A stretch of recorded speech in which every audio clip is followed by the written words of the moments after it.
time as a medical student was very exciting.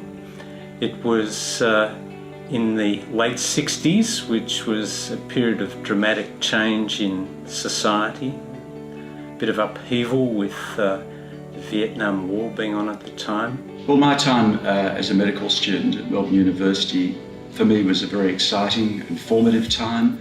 Obviously a time of change, a time of acquisition of a lot of knowledge and training, how to be a doctor.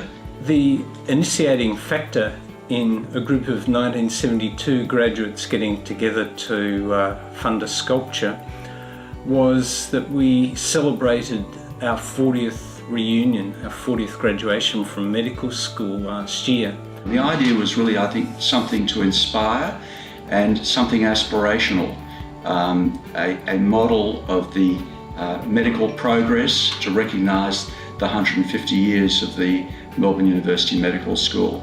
Because this was a 150-year anniversary sculpture, and that 150 years is by far the most important in medical history, because in that period we've gone from a stage which had evolved very, very slowly to what is now an exponential increase in knowledge.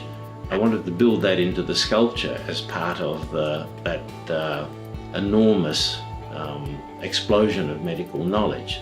The significance of the sculpture is that it actually tells a story about the 150 years of medicine. It's not a totally abstract piece. In 1862, if you went to the doctor, you just went to the doctor. There were no specialists because the body of medical knowledge was such that one person could know pretty much everything. As of 2012, there is so much knowledge that it's impossible for anybody to know it all. So out of that grew the idea of having 4 figures, symbolic figures, which give you 50-year intervals. So the first is 1862, and this has these embossed recesses, which are negative on one side, positive on the other, and very few and very low relief to indicate a relative simplicity of knowledge.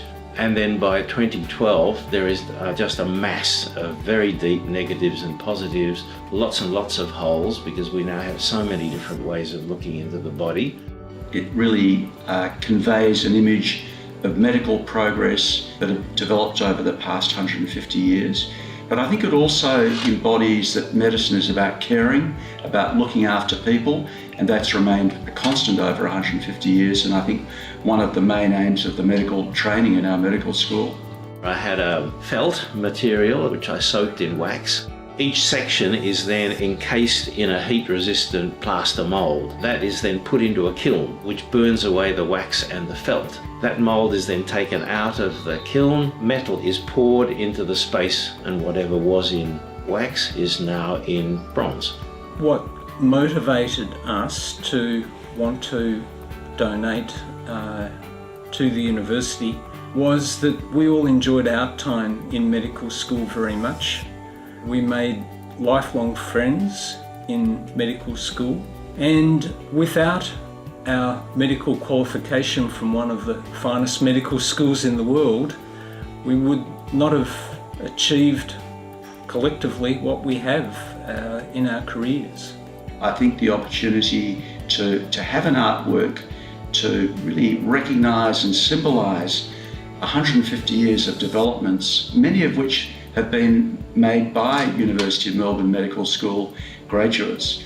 I thought it's quite a wonderful concept. I think it will be surprising to see the work in situ. I hope people really get taken by the sculpture. I think that they will. I think people will look at this and say, wow. I would hope that it makes them think a little bit about their own business. People are going to look at it, and hopefully people are going to be affected by it and uplifted by it, challenged by it, because the next 150 years will, I think, probably be more exciting even than the last.